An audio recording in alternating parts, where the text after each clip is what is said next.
tiens, vous êtes là. C'est marrant parce que je suis justement en train de faire mon sac pour partir en vacances et vous proposer un petit peu de contenu plus lié au voyage, ça fait longtemps. Du coup, qui dit vacances pour moi dit vidéo préparée d'avance et je me suis dit, est-ce qu'il serait pas cool de vous donner 5 conseils pour mieux réussir vos vidéos de vacances, vos vidéos de voyage et pour que tout simplement votre été se passe encore mieux. Je vais mettre ça dans mon sac, pendant ce temps je vous laisse vous abonner et on se retrouve juste après pour le premier conseil. Je vous laisse vraiment le temps de vous abonner. Non, parce que statistiquement, il y a au moins la moitié des personnes qui regardent qui ne sont pas abonnées, même plus encore. Et puis quand j'arrive aux 100 000, c'est bientôt, il y a moyen que je rince la commu avec des trucs cool. Vraiment. Ah, on va être mieux là, mode bureau, chill, posé.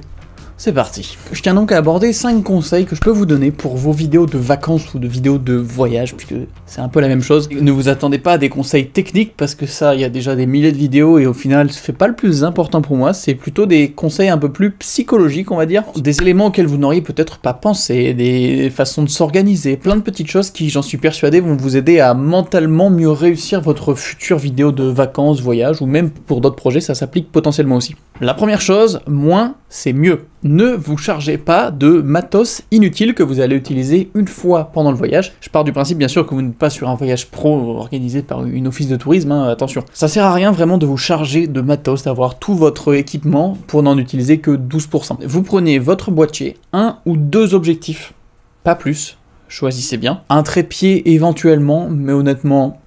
pas besoin. Un gimbal, je vais pas forcément vous conseiller de le faire parce que ça prend du temps d'installer un gimbal, etc. T'es stressé, t'es dans le jus, et c'est pas forcément quelque chose que tu veux subir, entre guillemets, puisque on subit le stress, etc. Vaut mieux au final avoir un boîtier, 2 objectifs, et apprendre à filmer de manière stable à la main, et découvrir des différentes techniques pour vous aider à faire des plans cool, dynamiques, mais juste avec vos petites mimines. J'ai ce souvenir au Taj Mahal, coucher de soleil exceptionnel, et on est sur une genre de tour, vue sur le Taj Mahal, et le coucher de soleil avec le fleuve qui passe derrière, je sais plus le nom, et j'essaye de régler mon putain de gimbal, je le dis là. Il ne marche pas, je n'arrive pas à le régler, ça ne fonctionne pas, et je passe 10 minutes à essayer de le régler, ça me stresse, on n'a pas beaucoup de temps, du coup je perds du temps sur le spot, en termes d'image et tout, je profite beaucoup moins du moment parce que je suis grave stressé, et bref, c'est un échec cuisant quoi. Et je l'ai utilisé une autre fois sur le voyage. Si moi j'en ai pas besoin sur des conditions pro, vous en avez pas forcément besoin sur des voyages ou des vidéos perso, vraiment. Réfléchissez à ce dont vous avez vraiment besoin, prenez uniquement l'essentiel et ça va vraiment rendre la chose plus agréable. Dans la même logique, cloisonnez vos temps. Alors, ça peut paraître un peu mystique comme ça. Si votre voyage est vraiment dédié à la vidéo, ok, bon ça s'appliquera pas pour vous, mais en général c'est plutôt un voyage que vous faites, vous voulez en capturer certains moments pour vous faire kiffer plus tard, faire une jolie vidéo, vous entraîner et avoir un souvenir. C'est pas le but de louper le voyage en faisant la vidéo. Si vous partez en voyage en perso, vous pouvez profiter des moments du voyage avec vos yeux, hors de votre caméra. Choisissez des moments de la journée où vous allez filmer et d'autres moments où vous n'allez pas toucher à votre caméra. C'est dans le sac ou c'est à l'hôtel, mais vous n'y touchez pas. Par exemple, je peux vous conseiller de choisir peut-être de filmer uniquement lever de soleil, coucher de soleil ou autour de cette période-là, ce qu'on appelle la golden hour, l'heure dorée, qui est le moment de la journée où il y aura la meilleure lumière. En dehors de ça, profitez, parce qu'au final, à midi, c'est moche. Si vous allez dans un endroit où il fait beau, il y aura un beau ciel bleu, pas de nuages, c'est chiant, c'est pas beau. Et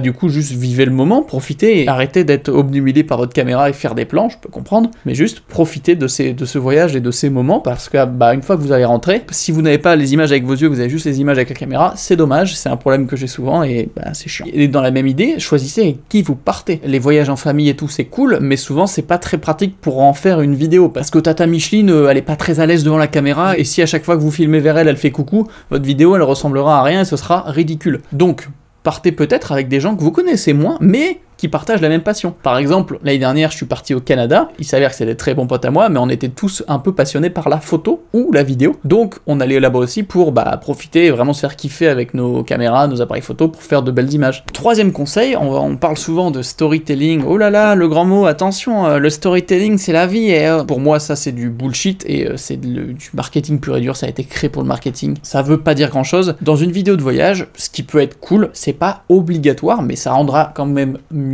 qu'il y ait une petite histoire, un petit fil rouge, il n'y a pas besoin d'avoir des dialogues, pas besoin d'avoir une voix off qui dit « Nous arrivons aux Maldives, la vue depuis l'avion est exceptionnelle », non ça c'est, en général ça ne rend pas bien. Ça peut être par exemple quelqu'un qui est avec vous, qui honnêtement est plus photogénique, qui rend bien l'image, et surtout qui est à l'aise à l'image, ça c'est le point le plus important, et de filmer cette personne dans différents lieux, juste une petite progression de cette personne dans différents lieux. Pas besoin de plus, c'est vraiment un petit fil rouge, il y a peut-être le départ du voyage, le moment où vous arrivez, la fin, il y a peut-être des images, des moments intéressants à filmer, et encore, c'est pas obligatoire, mais voilà, d'avoir un tout petit fil rouge très léger, mais qui va tisser la vidéo un petit peu. Ça peut être aussi de jouer pas mal sur des motifs communs, filmer différentes rues, filmer différents éléments qu'on retrouve à plusieurs endroits, faire un enchaînement de motifs, de portes, de rues, essayer vraiment de faire un petit fil rouge, ou même simplement poser la cam et vous filmez vous dans les différents endroits pour essayer de recréer un petit peu le parcours en vous intégrant vous-même ou un autre personnage dans la vidéo. C'est tout con, mais ça peut tout changer. Et pour bien réussir ça, en découle le 4e conseil, qui peut vraiment être pratique, c'est pas obligatoire non plus, mais c'est simplement de bien planifier le voyage, au-delà de où vous dormez, les billets d'avion, les billets de train et bidule et chouette, et la location de la voiture, quel spot vous allez voir, quel rando vous allez faire, qu'est-ce que vous allez trouver au bout, est-ce qu'il y a des points de vue cool, des trucs un peu plus insolites, inédits, pour maximiser tout simplement les beaux endroits que vous allez voir, parce que c'est cool avec les yeux, et c'est aussi cool avec une caméra.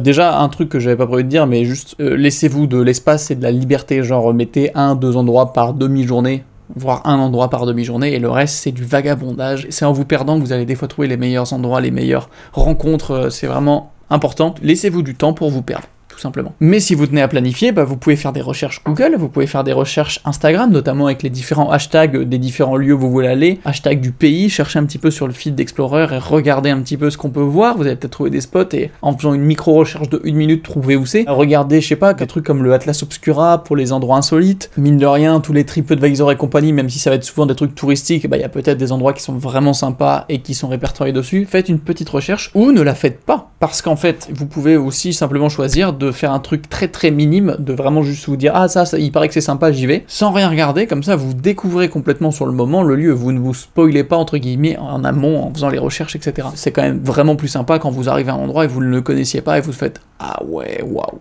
c'est plus cool. C'est un choix, c'est à vous de voir. Et dernier élément, quand vous arrivez sur un lieu que vous allez filmer, peu importe le lieu, un lieu touristique, un temple, ne filmez pas tout de suite. C'est un truc, je le dis, mais je le fais pas forcément tout le temps, parce que des fois t'es dans le jus, t'es là, waouh, c'est incroyable, je vais filmer tout. Idéalement, t'arrives, prends le temps d'analyser le lieu, observe, regarde ce qu'il y a, regarde les différentes échelles, les différentes couches. Un temple, il y a l'aspect large avec le temple en entier, il y a des inscriptions, il y a des trucs à voir, des petits symboles cachés, plein de petites choses. Observez comment les gens évoluent dans le lieu, ce qui se passe, est-ce qu'il y a des actions intéressantes à filmer, comment vous pouvez les filmer, qu'est-ce qui peut vraiment rendre vos plans un petit peu plus uniques que juste un plan large, un plan serré sur un truc et bye bye. Et aussi vraiment important, varier vos plans. L'idée c'est juste de varier les focales, donc vous zoomez, faites du large, du plus serré, et variez les mouvements pour qu'en fait, une fois sur le montage, vous ayez plein de liberté pour vous amuser, et que ça rende beaucoup mieux. Ça prendra peut-être plus de temps parce que vous aurez plus d'images, mais en attendant, le résultat, il en sera bien mieux. Donc voilà, c'était 5 conseils que je tenais à vous donner, à aborder, qui sont pas du tout portés trop sur la technique, mais plus sur le côté mental et l'approche au voyage, et pour vous aider tout simplement à faire de meilleures vidéos de voyage, de meilleures vidéos de vacances. Et j'en profite aussi pour vous dire que si vous voulez sublimer les images que vous allez faire, j'ai justement sorti un pack de flair et un pack de Glass Effect qui sont des petits effets de lumière parfaits pour sublimer les plans ou carrément créer des transitions hyper facilement. Ou même si vous n'avez pas l'occasion de voyager cet été mais que vous voulez vous entraîner au montage sur des images faites aux 4 coins du monde, j'ai 4 packs de clips Canada, Mongolie, Baïkal, Éthiopie qui vont vous permettre de vous entraîner à l'étalonnage et au montage sur des clips venus du monde entier. Que ce soit pour les packs d'effets ou pour les packs de clips, c'est un prix qui est hyper abordable, c'est difficile de faire moins cher. Le lien en description si ça vous intéresse. Merci de m'avoir écouté, on se retrouve mercredi prochain 18h pour une nouvelle vidéo. D'ici là, portez-vous bien.